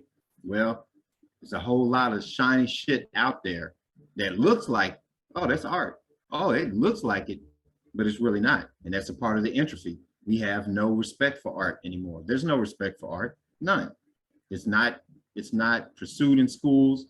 It's seen as an extracurricular type of thing. And in a healthy system, especially for children, self-expression would be cultivated and nurtured. And that's a part of the role that art is supposed to do, is to cultivate and to nurture that expression of oneself in whatever form. I played the violin, that was a form. You know, I took art classes, that's a form. Whatever it is, but that self-expression.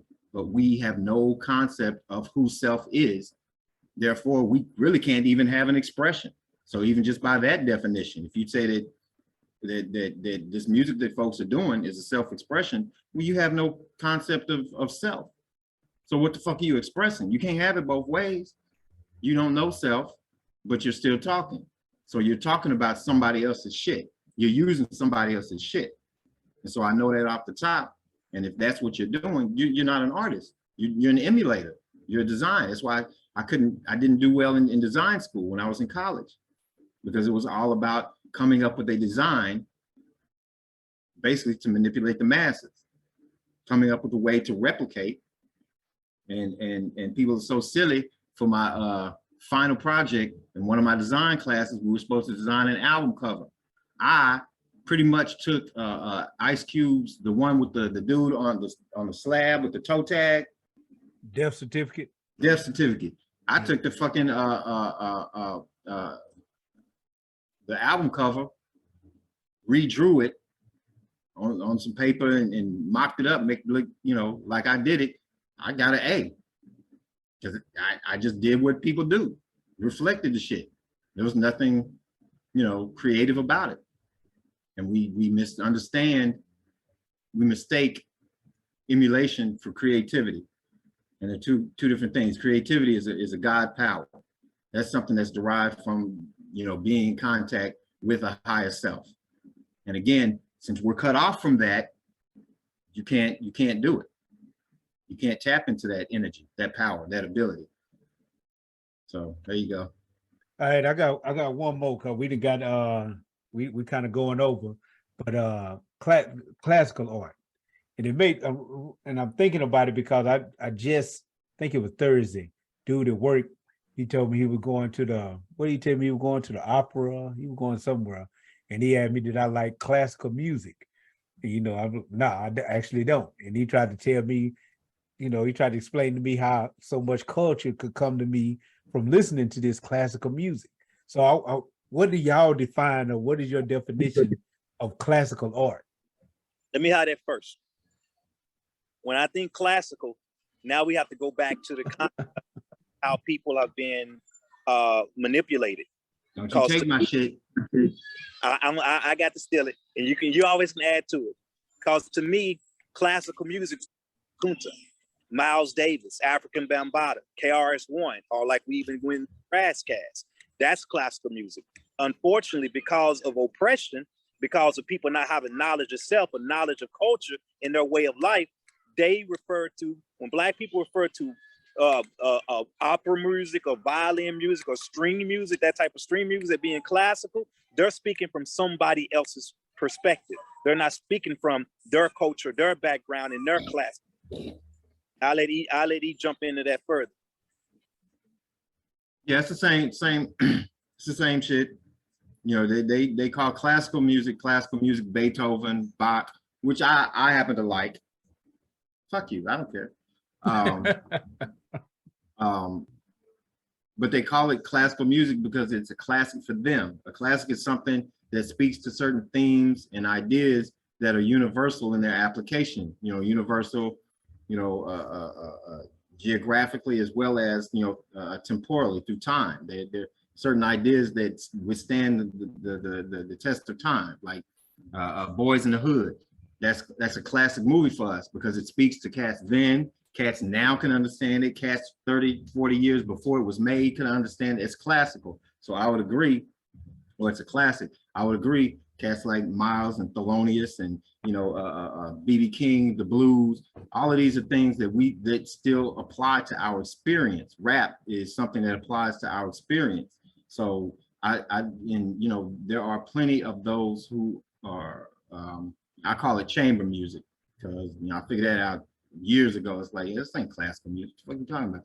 So chamber music and Bach and Beethoven and them, there's plenty of Black folks that excelled and played that music.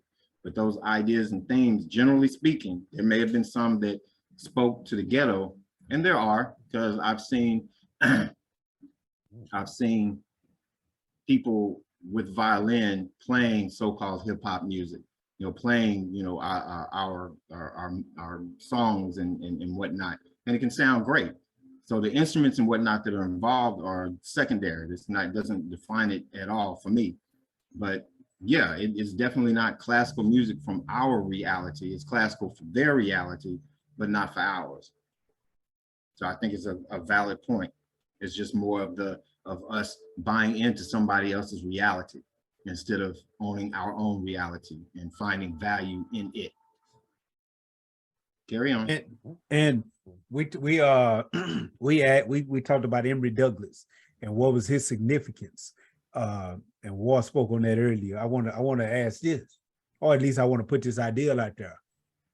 For any true revolutionary organization, Panther or not, any organization that is dedicated itself to trying to make some kind of positive adjustment or change in the community, would y'all think it would be important to have a branch of the organization dedicated to artistic expression for the purpose of teaching those ideas, no concepts? Because the Panther Party had Emory Douglas as the wasn't he the Minister of Culture? Am I right? Yes. Yeah. They had him as the Minister of Culture, the artist. He was the Minister of Culture. So wouldn't that be an extremely important, because sometimes we'll have chapters, you know, they always got the Minister of Defense. They always have a chairman, but they don't have the Ministry of Culture. Wouldn't that be an extremely important branch of the organization? Well, I would say this. It goes back to our mechanism. If you don't have an identity and you don't have a culture, you don't have an identity, and everything that you call yourself doing from the standpoint of revolutionary is not revolutionary. Now all we're going back to is what we stated earlier, and that's emulated. So because what's your purpose? If your purpose is not rooted in culture, then what's your reason for doing it? At that point, you're basically just an anarchist. You're not about revolutionary uprising or self-determination as a people. You're just about destroying something or coming out against something, but you don't have a purpose from that standpoint. So culture is by the utmost aspect of importance. And he can take over his area. If you really want to get a handle on our culture or our artistic expression in this country, go back and study the Harlem Renaissance. You had cats like Lorraine Hansberry and Ntozake Shange and, you know, Langston Hughes and all of these folks who came to the forefront for expressing our experience. They were artists. They had something to say, you know, and it came from our place. It came from our center and our reality. And it's absolutely, to me, a necessity. Of course, what the hell? That in some form or fashion, whether it's an actual committee or position or whatever that addresses the idea of culture, you know what I'm gonna say. I mean, it's an absolute necessity, because again, the culture that we are part of now is a culture of emulating. We're basically doing what white folk do with the tools that they've left us. All the shit that they do as CEOs and shit, we do in the streets. All the shit that they do each other in bombing, you know, Iraq or Ukraine or whatever, we do to one another. Their value system is something we're emulating, and it doesn't fit with us. It does not fit with our center and who we are. We know deep down in the back that it's greater, but we have no sense of our culture. We have no sense of our expression. We have no sense of our center. So everything we do is just a copycat. It's a blackface version. It's like the Cleveland Show was a blackface version of Family Guy. You know, it's just we put Brown on it, and not like the last name Brown, no offense or anything. We put Brown on it and say that it's ours without any looking into what it's actually saying, what it's doing, what is it a reflection of. We just do it because we've been told this is what you're supposed to do. And that's not our culture. And it makes sense using that same line of reasoning to apply that shit to art, because they say it's art, don't mean it's art.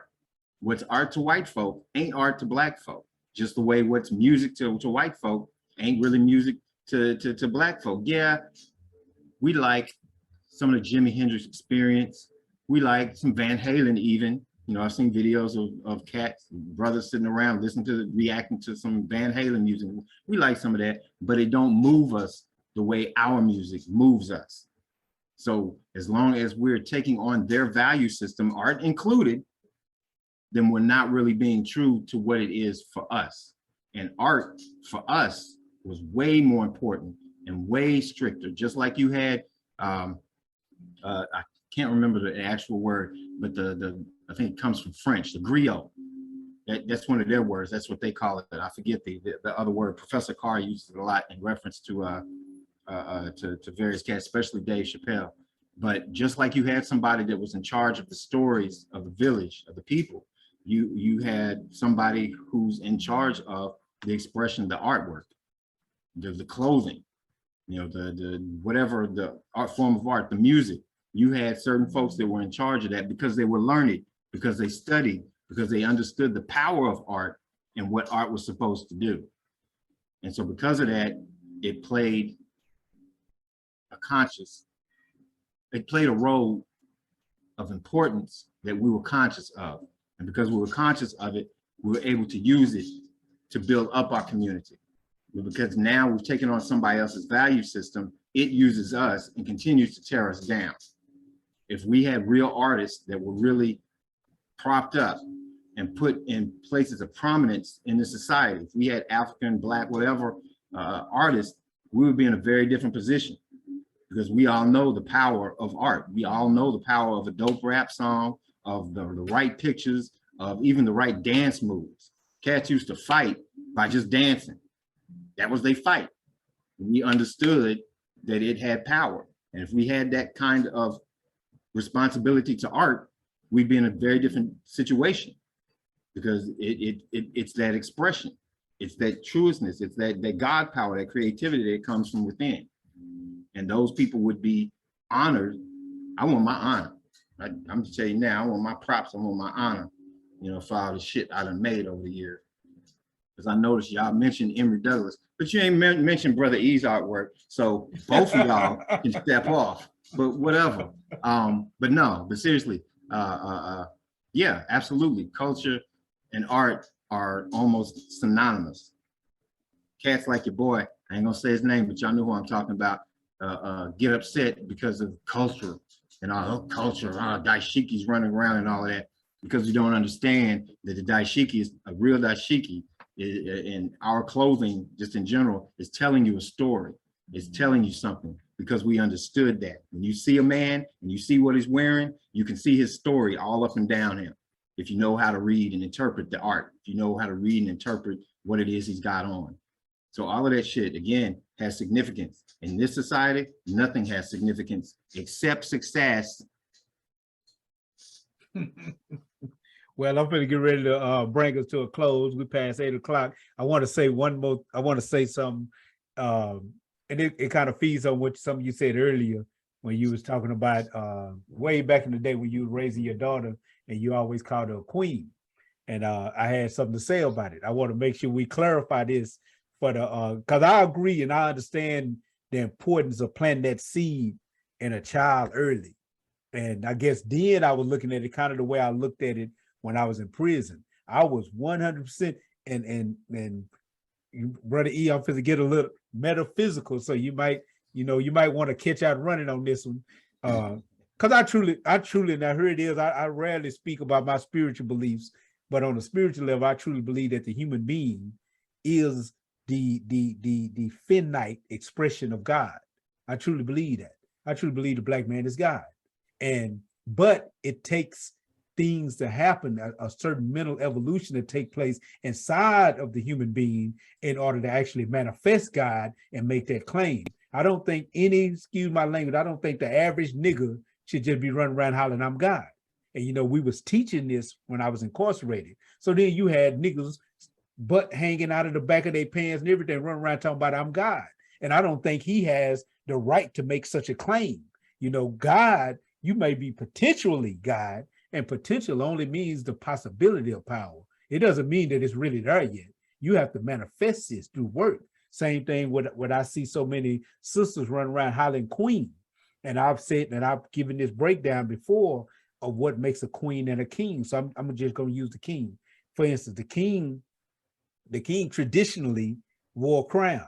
If we look at the European crown, it was usually round, it was usually gold, it usually had jewels in it. That crown symbolically represented the sun. That's why it was gold, because it was the color of the sun. And they believed that the sun's rays, they believed that gold back then was actually the sun rays hitting the ground and solidifying. And so the points on the top of that crown represented the rays itself coming from the sun. And the jewels represented the knowledge that a king was supposed to have. So you could not be a king if the sun didn't sit on your head. And we know that the sun is the brightest light, the greatest it's the brightest light in our solar system. It is the basically the greatest, what's the word I'm looking for? The greatest source of energy in our solar system. And that's what a king's mind is supposed to represent. So essentially, you cannot be a king if you didn't have knowledge, because it was the things that was in your mind which was supposed to control the entire kingdom. If that didn't exist, you cannot call yourself a king. Same thing with a woman. A queen's crown was usually silver, round. We know that, you know, it was round because it was representative of the moon, and the moon reflects the light of the sun. So her crown represented wisdom. So while the king's crown represented knowledge, the queen's crown represented wisdom. And no woman, I don't care how good she look, how nice her butt is, how cute she is, no woman can claim queen if she is not walking with that wisdom, if that wisdom is not radiating from the top of her head, from her crown. And you know, I think that those elements of responsibility to actual personal growth is a necessity before we start claiming these high titles like queen, king, or even God. And, you know, I just wanted to add that to the conversation. It had nothing to do with art. It was just something I wanted to express, just in case any of the listening audience was like, how the hell is he telling that man not to call his daughter a queen? Which back then you even expressed it and broke it down then, and it made sense. You were saying that you was planting those seeds in her at a young age, and then you was teaching her how to be a queen. And I think we can look around and we can see so many of our people running around hollering queen and hollering king without any of the prerequisites for being a queen or a king. And that's insulting to, you know, in my opinion and my thoughts. But I know we have God. Peace, God. True. But that's why I would never say back in the day, you know, we would hear peace to the gods and the earth, peace God, peace God. And we know this, I knew there was something that was there that they were trying to get to, but I never said peace God until I got to a certain point in the past 10 years or so. It was like, oh, that's what they were trying to say. Yeah. Because it was something there, but it's still fraction. And I guess maybe that's another conversation, another show for another day.